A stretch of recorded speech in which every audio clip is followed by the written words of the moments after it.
Hello everyone on Talk About Autism, it's Jack here. 2015 is coming to an end and it's been a year. It has for change for me, it has, and learning and exploring it has.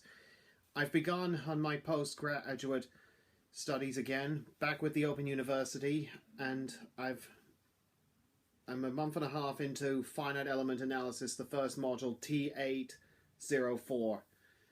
I've done one of the free computer marked assignments. I still have a tutor marked assignment and an EMA to do by the middle of April. I've scored 75% and on the CMA I've done, which is 7.5% towards overall continuous assessment. So I still need to get to 40% I do to pass. So I'm well on the way. Finite element has been an interesting subject. It has. And a lot of I think a lot of it is just really learning to use the software properly. Hopefully you don't need to digest so much of the material on it, although you have to practice some of the maths of it. But I have been able to overcome it, and there's nothing I haven't been able to do on the exercises so far that hasn't been overcome. So, but I'm going to hold off until February when I get the score for my TMA, which will be worth 60% of my marks before I register for the second module, T805, Manufacturing Materials Design.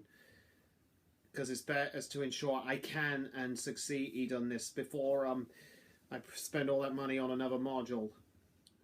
I expect I will pass. Finite element is the worst of all four I have to do.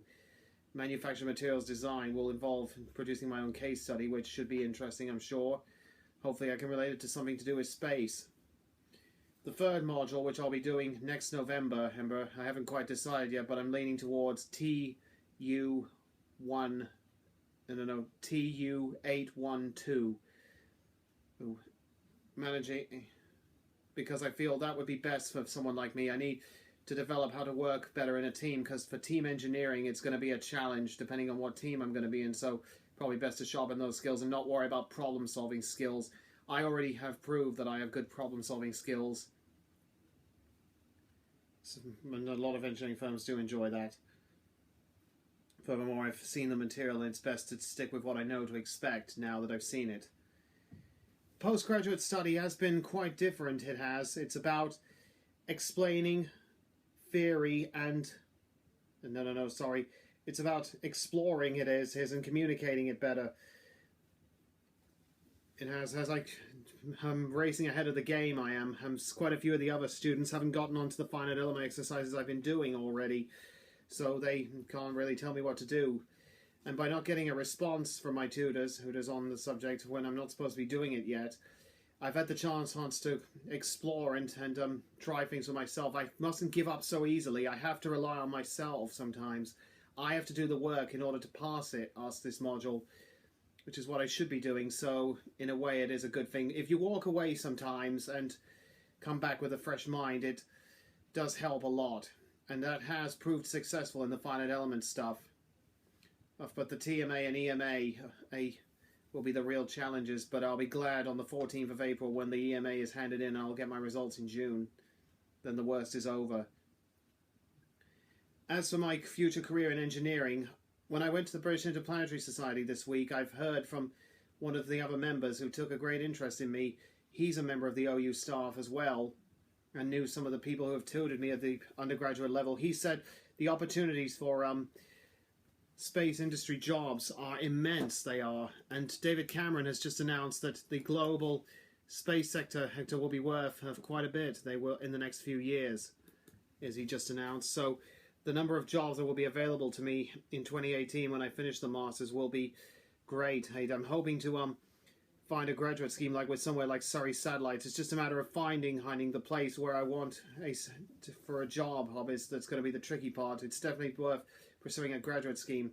As for my chosen type of engineering, I'm starting to feel that my career in engineering should be somewhere in design, because a lot of the stuff I've been studying in engineering and a lot of my project work has been involved in design, like the engineering project I did in T450 and T307, and what I studied in structural integrity and all this stuff, finite element analysis, manufacturing materials design, and working in a team and team engineering. I definitely feel it's going to be design which I should be working in, and I can be quite good at that.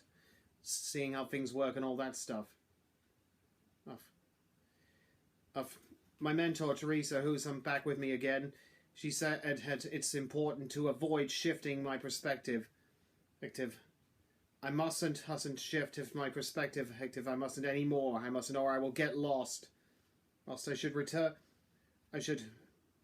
to my. I should follow my inspiration, which is space travel. And the type of engineering I now feel I should pursue, which is design and testing. Don't give up on it. Don't change it, and stick to the subjects I'm good at. And as for postgraduate study, it's about discussions and exploring. It is the material. It is, and there's no absolute right or wrong. There isn't here. And that's what I've discovered. Like in some of my later exercises, I won't be given the answer, so there will be no right or wrong. There won't. But I'm enjoying what I'm doing, and I'm up to speed where I should be before I stop for a Christmas break.